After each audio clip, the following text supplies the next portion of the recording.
29에서 31번 지문 함께 읽어보도록 하겠습니다. 문제를 먼저 쭉 살펴보니까 베버의 설명으로 적절한 것은 이렇게 묻고 있고요.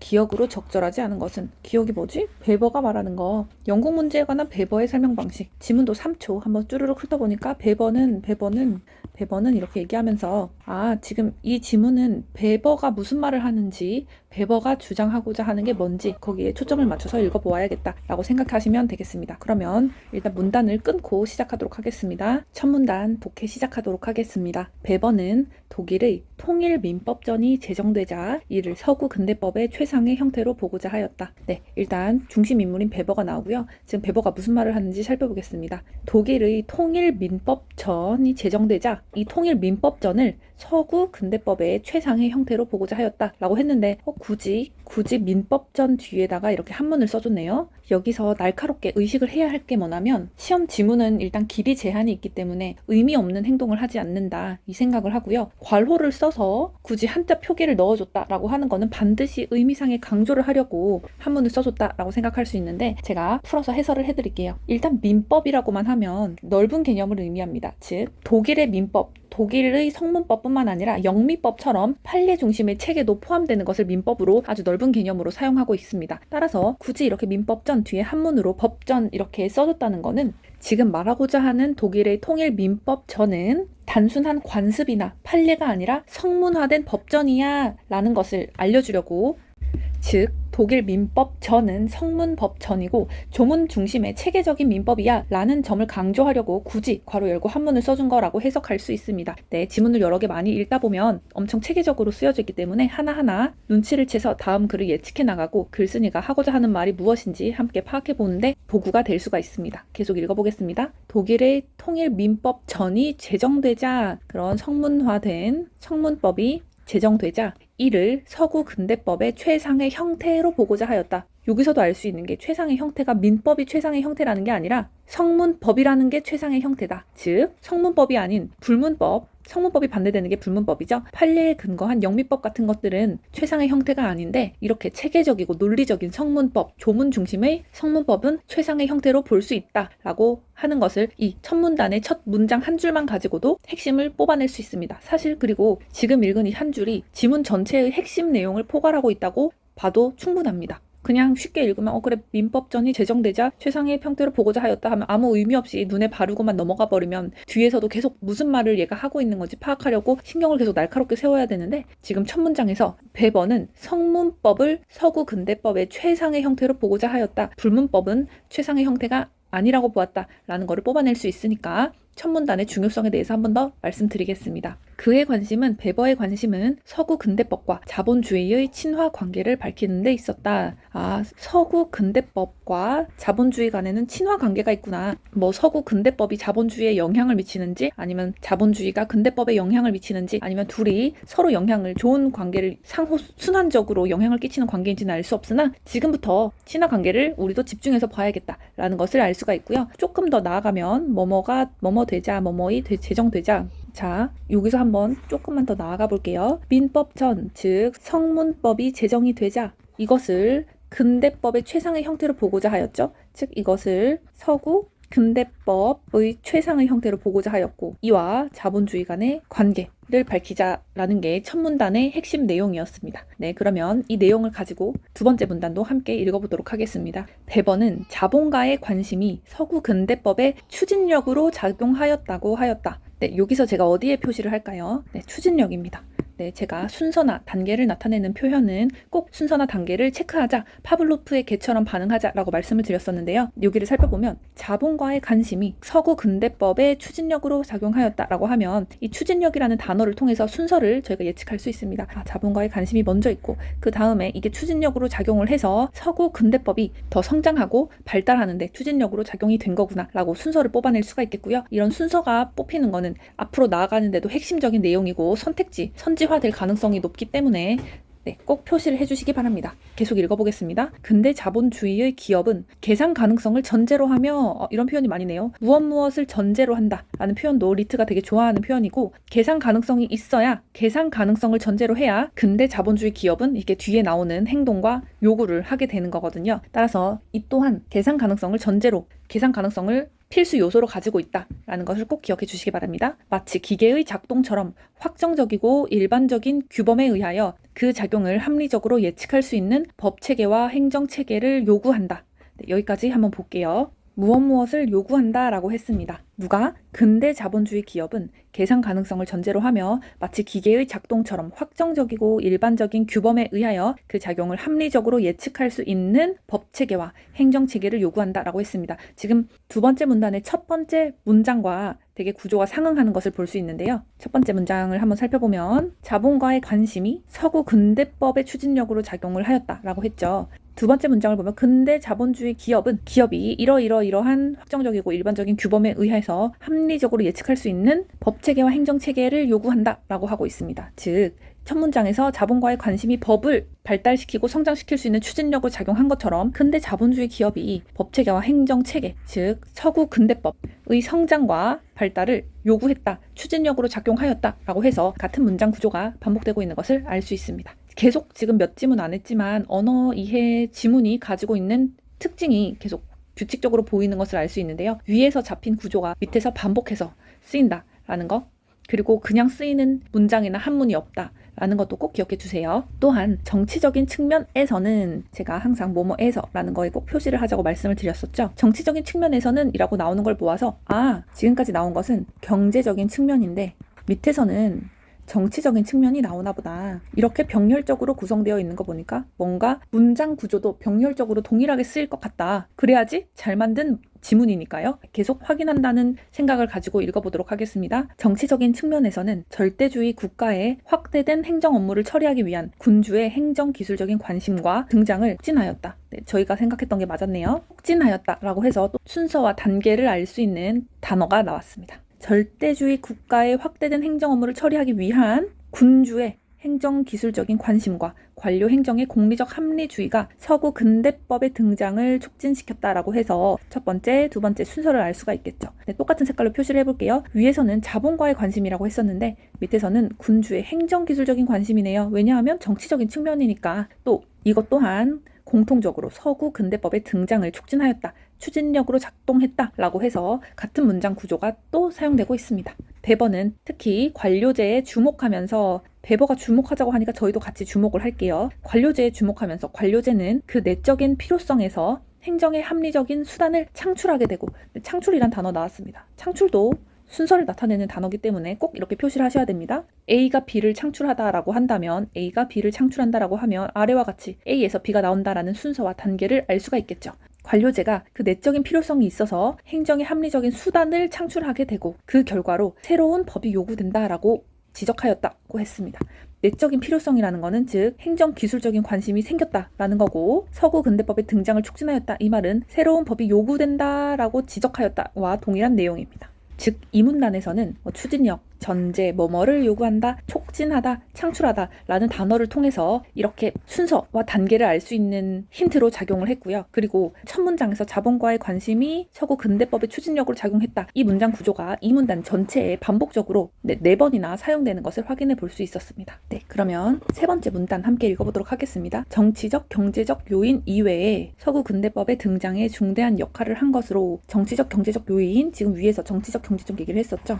즉 이 문단에서 말하는 정치적, 경제적 요인 이외에도 서구 근대법의 등장에 중대한 역할을 한 것으로 베버가 본 것은 직업적 법률가 계층의 성장이다. 그럼 여기서도 알 수 있겠네요. 서구 근대법의 등장에 중대한 역할을 한, 먼저 있었던 것은 직업적 법률가 계층의 성장이라는 거죠. 즉 여기서는 첫 번째 경제적 측면, 두 번째 정치적 측면, 그리고 세 번째 이게 같은 층위에 있는 요인인 거예요. 직업적 법률가 계층의 성장, 이 세 가지가 서구 근대법의 등장에 중대한 역할을 한 요인이다 라고 베버가 봤다는 것을 알 수 있습니다. 즉 베버가 서구 근대법의 원인으로 뽑은 세 가지가 정치적 요인, 경제적 요인, 직업적 법률가 계층의 성장, 이렇게 세 가지를 봤구나, 이 세 개가 동일한 층위에 있구나 라고 생각하시면 되겠고요. 법률가 계층의 양성은 유럽 대륙에서는 대학에서 행해진 이론적 법학 교육에 의하여, 영국에서는 이렇네요. 유럽 대륙과 영국을 나누고 있구나. 한번 표시를 해보겠습니다. 유럽 대륙에서는 이론적 법학 교육에 의하여, 영국에서는 실무자들에 의한 경험적 훈련에 의하여 이루어졌다. 네, 지금 이 문장을 보시면 법률가 계층을 양성하는 게 유럽 대륙과 영국에서 지금 반대의 방법으로 법률가 계층을 양성했구나 라는 것을 알 수가 있겠죠. 왜냐하면 당연히 이론과 실무, 법칙이라고 안 하고 법전으로 할게요. 법전과 예를 들면 판례, 경험에 의거해서 또 교육, 이론, 교육 이런 식에 대해서 또 훈련, 이거는 서로 상충되는 대립하는 구조라고 볼 수가 있는데 지금 아예 명백하게 밝혀주고 있습니다. 지금 법학 교육이라고 하고 있죠. 이 이론, 법학, 또 실무와 경험과 훈련, 이거는 완벽하게 대칭되는 말이기 때문에 유럽 대륙과 영국을 비교해 나가면서 읽어야겠다라고 생각해 주시면 좋고요. 여기까지 읽고 나서는 무슨 생각이 들어야 되냐면 유럽 대륙에 대한 얘기가 나오겠고 그 이후에는 영국에 대한 얘기가 나오겠네. 이런 순서로 문단이 구성되어 있겠다라는 것을 예측해 나가면서 그럼 유럽 대륙에 대해서 구체적으로 살펴보겠다라고 생각해 주시면 훌륭하게 예측을 한 것입니다. 네, 서구 근대법의 발달을 촉진한 것은 촉진이란 단어 나오네요. 촉진을 왜 체크했냐면 저희가 지금까지 이렇게 연두색으로 표시한 것들을 살펴보면 다 지금 순서를 나타내는 표현이기 때문에 순서와 단계를 표시하는 것은 연두색으로 표시를 하고 있습니다. 서구 근대법의 발달을 촉진한 것은 로마법의 전통에 입각하여 유럽 대륙에서 맞네요. 나오네요. 지금 유럽 얘기가 먼저 나오겠구나 라고 저희가 예측을 했었죠. 유럽 대륙 얘기가 먼저 나오고 있습니다. 유럽 대륙에서 수행된 근대적 법학 교육이었다라고 하면서 아까 위에서 했던 내용을 한 번 더 반복해주고 있습니다. 좀 더 구체적으로 내용이 나오는 것 같아요. 근데 여기서 제가 하나 말씀을 드리고 싶은 게 당연히 근대적 법학 교육이 있고 나서 그 다음에 서구 근대법의 발달이 촉진됐겠구나 라는 순서를 잡는 것뿐만 아니라 지금 여기 좀 특이한 게 있지 않나요? 로마법의 전통에 입각하여 좀 뭔가 필요 없는 사족 같은 말이죠. 그냥 서구 근대법의 발달을 촉진한 것은 유럽 대륙에서는 이러이러하고 영국에서는 이러이러하다 라면 깔끔한데 굳이 로마법의 전통에 입각하여, 즉 로마법의 전통을 바탕으로 로마법의 전통에 근거하여 로마법의 전통을 토대로 유럽 대륙에서는 이렇게 했다라는 약간의 왜 쓰였지라고 하는 느낌이 드는 표현이 있으면 그게 선지화가 많이 됩니다. 지금 여기도 뜬금없이 로마법의 전통에 입각하여라는 말이 나왔는데 이게 이렇게 사족같이 필요 없는 말이 굳이 붙었다? 라고 하면 선택지화 될 가능성이 높으니까 진짜로 뒤에서 선택지로 나오는지 한번 확인해 보겠습니다. 일단 읽어 나갈게요. 유럽 대륙에서 수행된 근대적 법학 교육이었다. 근대적 법학 교육에서 사용되는 법 개념들은 성문화되어 있는 일반 규칙에 대한 엄격히 형식적인 의미 해석을 통해 형성되어 법 이론은 종교적, 윤리적 이해관계자들의 요구사항에서 점차 벗어나 독자적인 논리 체계로 구성되었다. 이러한 법 이론 지배를 받는 법률가 계층이 성장함에 따라 법적 추론에 대한 예측 가능성이 보장되었다 라고 하면서 되게 일관된 내용을 설명해주고 있습니다. 제가 세모 이렇게 표시한 것들은 위에서 이론은 이론, 법전, 교육 이렇게 실무와 반대되고 판례, 경험, 훈련과 반대되는 느낌의 단어들만 세모로 이렇게 대응시켜서 표현을 해놨거든요. 즉 유럽 대륙에서는 한마디로 표현하면 뭐다? 이론, 법학, 성문화, 논리체계, 규칙, 즉 왼쪽에서 나오는 이론이나 법전, 교육 이렇게 제가 세모로 표시해 놓은 것들은 형식적이고 원칙 중심, 또 원리, 논리적, 일관성, 체계 이거랑 다 동의어로 사용된다는 걸 알 수 있겠죠. 그러면 오른쪽에는 제가 빨간 동그라미로 한번 해볼게요. 실무, 판례나 경험, 훈련 같은 영국에서 많이 사용했던 것들은 어떤 성격을 가지고 있을까요? 되게 현실 중심이고 구체적이고 사고가 유연하고 실제의 문제를 해결해야 되니까 되게 절충과 타협 이런 느낌과 되게 연관되는 느낌이 들죠. 그 느낌뿐만이 아니라 실제의 성격이 그렇게 구분이 되고 있습니다. 즉 그냥 단순히 둘은 다르다 이 정도가 아니라 그 차이가 어떤 의미를 갖는지 이론과 실무가 대비되는 그 구조를 명확하게 감각하면서 계속 읽어나가도록 하겠습니다. 네, 계속 읽어나가기 전에 제가 너무 구조만 설명을 드린 것 같아서 내용 설명을 조금만 더 드릴게요. 여기서 한번 볼까요? 서구 근대법의 발달을 촉진한 것은 로마법의 전통에 입각하여 유럽 대륙에서 수행된 근대적 법학 교육이었다. 근대적 법학 교육에서 사용되는 법 개념들은 성문화되어 있는 일반 규칙에 대한 엄격히 형식적인 의미 해석을 통해 형성되었고 법 이론은 종교적, 윤리적 이해관계자들의 요구사항에서 점차 벗어나 독자적인 논리체계로 구성되었다. 네, 리트가 진짜 좋아하는 구조 나왔네요. 뭐뭐에서 벗어나 독자적인, 독립적인, 의존하지 않고 즉 스스로, 자기주도적으로, 독립적으로, 독자적으로, 자생적으로, 주체적으로 이런 것들을 리트가 진짜 좋아하는 표현이기 때문에 이거 꼭 주의해서 봐야겠다라고 체크를 해두시고요. 논리체계로 구성이 되었다. 그냥 논리체계가 아니라 요구사항에서 벗어난 완전히 독립적인, 독자적인 논리체계가 되었구나. 이러한 법이론, 즉 논리체계로 구성된 이러한 법이론의 지배를 받는 법률가 계층이 성장함에 따라 법적 추론에 대한 예측 가능성이 보장되었다. 왜 예측 가능성이 보장되었을까요? 논리체계로 되어 있으니까. 논리체계로 딱딱 맞게 구성이 되어 있으니까 당연히 법적 추론에 따른 예측 가능성이 높아지는 것은 당연히 이해가 되겠습니다. 법적 추론에 대한 예측 가능성이 보장되는 게 당연하겠죠. 네, 그러면 여기서 저는 눈치를 하나 챘는데요. 예측 가능성이란 말 되게 자주 쓰이네. 위에서도 예측할 수 있는 법체계와 행정체계를 요구한다라고 했거든요. 그래서 굳이 안 써도 되는 예측할 수 있는 법체계와 행정체계? 밑에서도 예측 가능성이 보장되었다라고 하는 걸 보니까 예측 가능성이 이렇게 여러 번 반복해서 문단마다 첫 문단부터 계속 쓰이는 거는 예측 가능성이 중요한 핵심 포인트일 수 있겠다라고 여기서 생각을 했습니다. 4문단 계속 읽어보도록 하겠습니다. 배번은 서구 근대법이 자본주의의 경제활동을 촉진하는 방법에 대해서 다음과 같이 보았다. 네, 촉진. 제가 촉진을 표시했네요. 촉진도 순서를 나타내주는 말이죠. 즉, 서구 근대법이 자본주의의 경제활동을 촉진했다라고 순서가 나오게 되는데 여기서 저희가 꼭 잡고 넘어가야 될 게 있습니다. 서구 근대법이 자본주의의 경제활동을 촉진했다? 근데 어떤 게 서구 근대법을 촉진했죠? 자본과의 관심, 또 군주의 행정기술적인 관심, 내적인 필요성, 직업적 법률가 계층의 성장들이 서구 근대법의 추진력으로 작용을 한 거죠. 즉 순서가 지금 이쪽 문단과 첫 문장만 잡을게요. 이거를 합치면 순서가 나온다라는 것을 꼭 체크를 하셔야 돼요. 여러 가지 요소들, 정치적, 경제적, 직업적, 법률가 계층의 성장이라고 했었죠. 이러한 요소들이 서구 근대법의 성장과 발달의 추진력으로 작동을 했고 또 이러한 서구 근대법이 여기서 뭐라고 하고 있죠? 자본주의의 경제활동을 촉진하고 있다라는 순서가 나오는구나.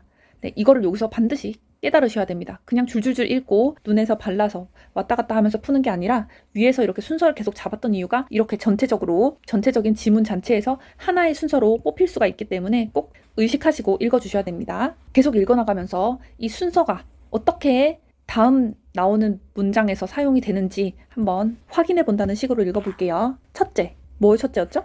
서구 근대법이 자본주의의 경제활동을 촉진하는 방법으로 첫 번째, 계약 당사자 간에 존재하는 권리 의무 관계가 근대법에 구체적으로 규정되어 권리의 실현이 확실히 보장된다는 것이다. 따라서 계약 당사자는 법적 안정성 위에서 자유롭게 활동할 수 있는 범위가 넓어진다 하고 뒤에 둘째 이렇게 나아가네요. 즉 앞에서 말했던 서구 근대법을 A라고 하면 자본주의 경제활동 촉진이 B겠죠.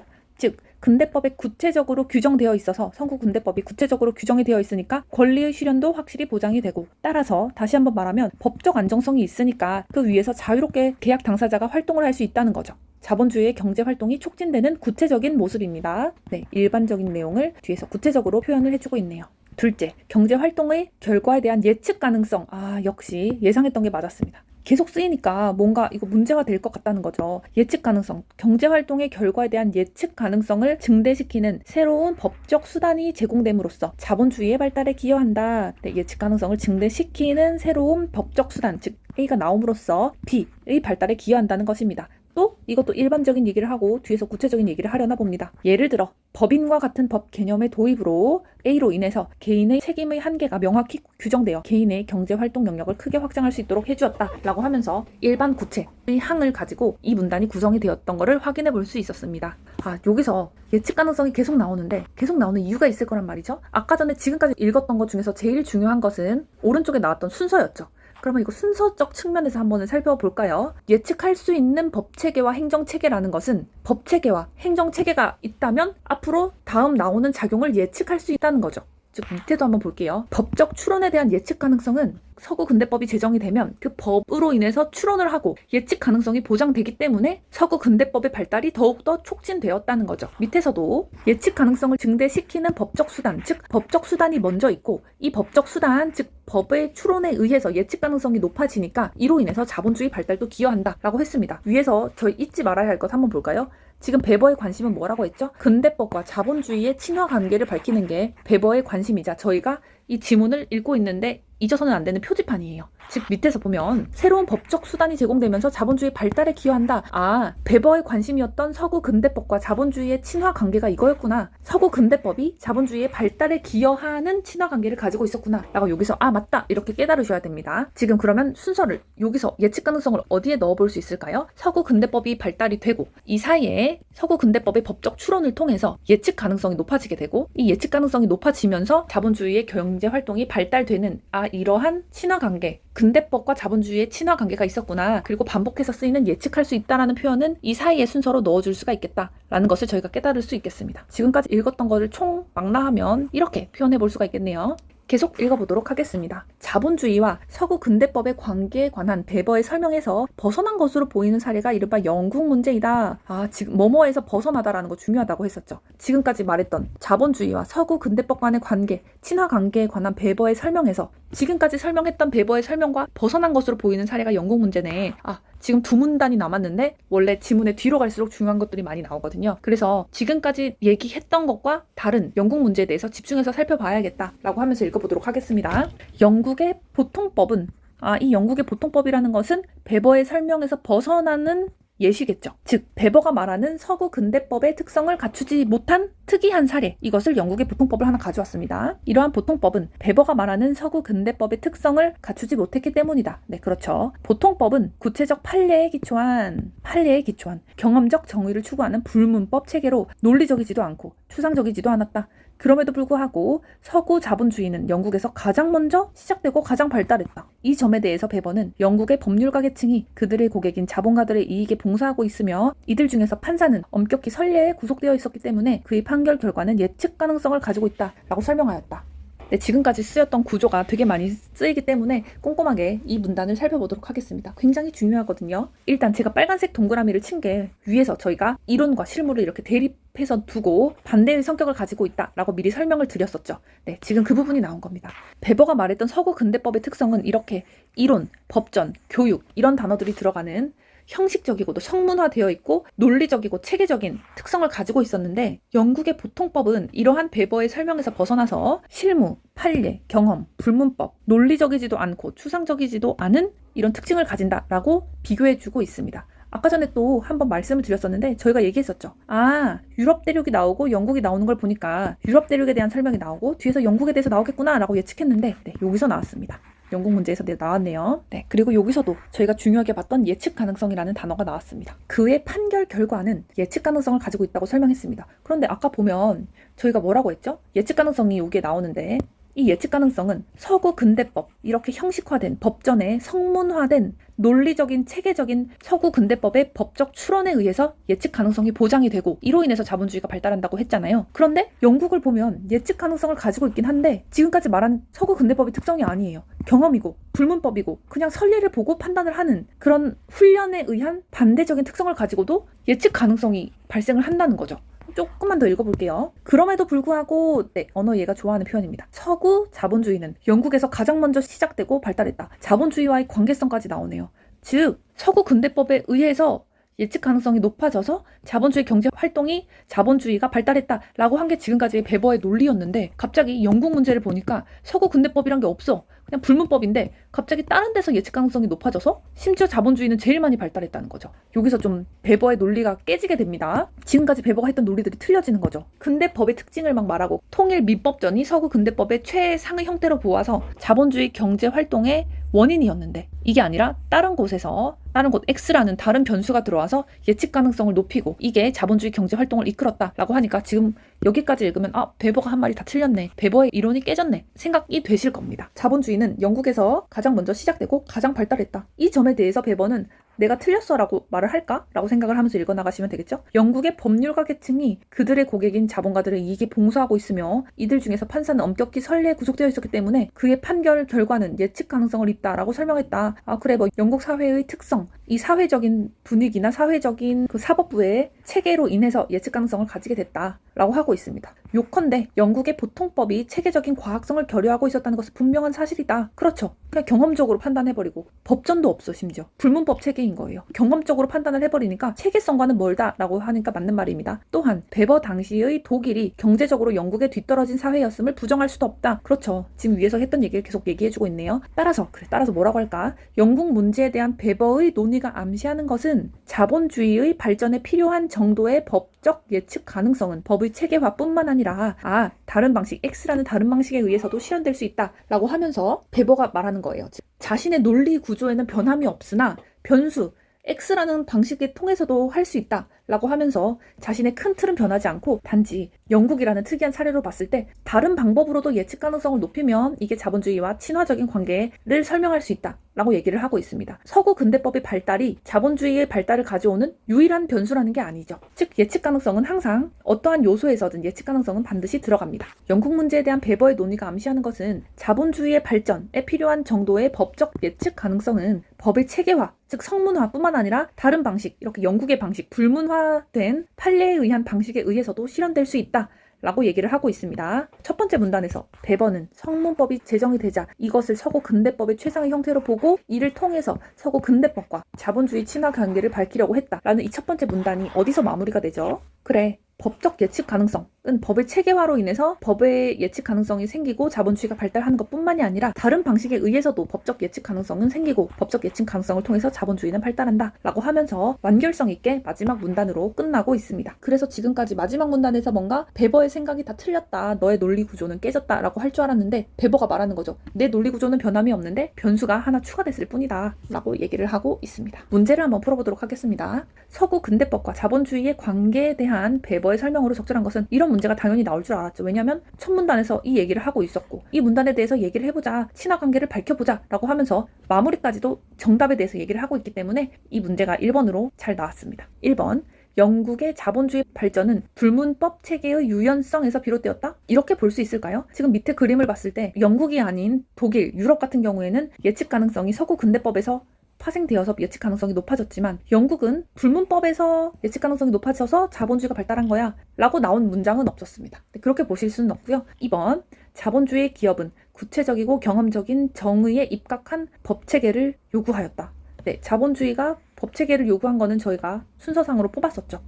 이게 1번이었고 이게 2번이었잖아요. 근데 이 가운데가 좀 다르네요. 입각한, 구체적이고 경험적인 게 아니라 뭐죠? 이론적이고 체계적이고 논리적인 정의에 입각한 법체계를 요구하였죠. 네, 급하게 보다 보면 앞뒤만 보고 선택지를 고를 수가 있는데 이 사이에 들어가는 표현도 꼭 놓치지 말고, 지금까지 이렇게 힘들게 읽었는데 여기서 걸려 넘어지면 너무 아쉬울 것 같아요. 3번, 행정관료는 자본가의 이익에 봉사하기 위해서 서구 근대법은 필요할 때 말도 안 되는 얘기고요. 4번, 기업 책임에 관한 법은 기업가의 행위 결과를 예측이라는 표현이 들어가는 게 문제를 잘 만든 겁니다. 왜냐하면 지금까지 예측할 수 있는 예측 가능성이 보장된, 예측 가능성을 증대시키는 예측 가능성을 가지고 있다라고 했기 때문에 문제에서도 예측 가능성이 나오면 체계적으로 잘 만든 문제입니다. 또 법은 기업 책임에 관한 법, 즉 성문화된 법은 기업가의 행위 결과를 예측할 수 있게 해서 자본주의 확산의 기회를 확장했다. 지금 이 선택지가 아래에 있는 저희 지문 구조를 다 반영을 한 거죠. 논리적이고 체계적인 법을 제정함으로써 예측 가능성이 높아지고 자본주의가 발달한다. 즉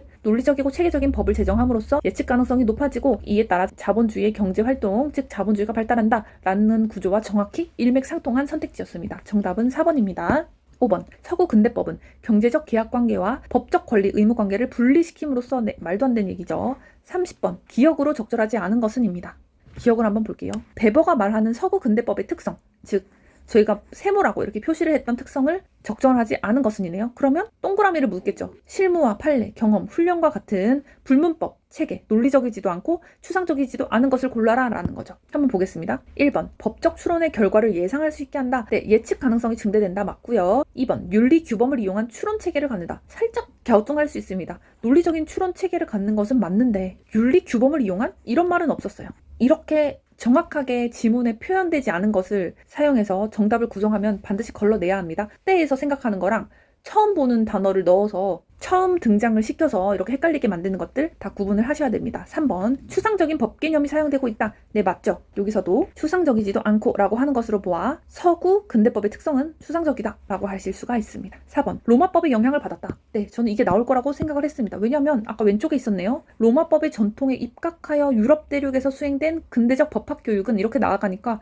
너무 필요 없는 말 사족을 달고 있다. 뭔가 선택지화 되지 않을까라고 했거든요. 역시 로마법의 영향을 받았다가 맞는 설명이 되겠습니다. 여기서 많이 틀렸던 것 같더라고요. 그 정답률, 오답률 보니까 여기서 많이 넘어가셨습니다. 5번, 법전의 형태를 갖는다. 네, 지금까지 저희가 했던 얘기와 일맥상통하죠. 네, 삼각형에 포함되는 얘기입니다. 31번, 이론이 전개되어간 경로가 영국 문제에 대한 베버의 설명 방식과 가장 유사한 것은 하면 뭘 떠올리셔야 하냐면 요 위에예요. 지금 이렇게 잘 진행이 되고 예측 가능성까지 중간에 딱 끼어들었어요. 근데 갑자기 X라는 변수가 생겼다고 하면서 내 논리 구조는 틀린 게 아니야. 단지 다른 변수, 영국 문제 같은 특이한 변수가 생겼을 뿐이야. 예측 가능성은 X 나 이런 서구 근대법과 같은 Y로 인해서 발생이 되고 예측 가능성이 높아지면 자본주의는 발달해 라고 하면서 자신의 이론을 견지했거든요. 즉 이렇게 뭔가 끼어드는 게 있는 것을 찾으시면 되는 건데요. 정답만 보겠습니다. 3번 박테리오파지에 대한 연구를 통해 델브릭은 형질이 원칙적으로 유전자에 의해서 결정될 수 있다고 믿게 되었다. 하지만 진핵세포에 대한 연구 결과가 축적되면서 형질이 유전자 외에도 다른 환경의 요인 X의 영향을 받아서 결정될 수 있다라는 거죠. 유전자 얘기만 했었었는데 다른 환경 요인의 영향을 받아서도 결정될 수가 있어 라고 하면서 X라는 변수가 추가됐어. 하지만 뭐 내 말이 틀린 건 아니야 라는 구조를 갖고 있습니다. 따라서 동일한 설명 방식으로 3번이 정답이 되겠습니다. 이 지문은 굉장히 체계적으로 잘 만든 지문이라는 생각이 들고요. 반복적으로 읽어보면서 앞으로 나올 리트 지문 분석에도 이 구조와 방식을 똑같이 대입해 보도록 하겠습니다.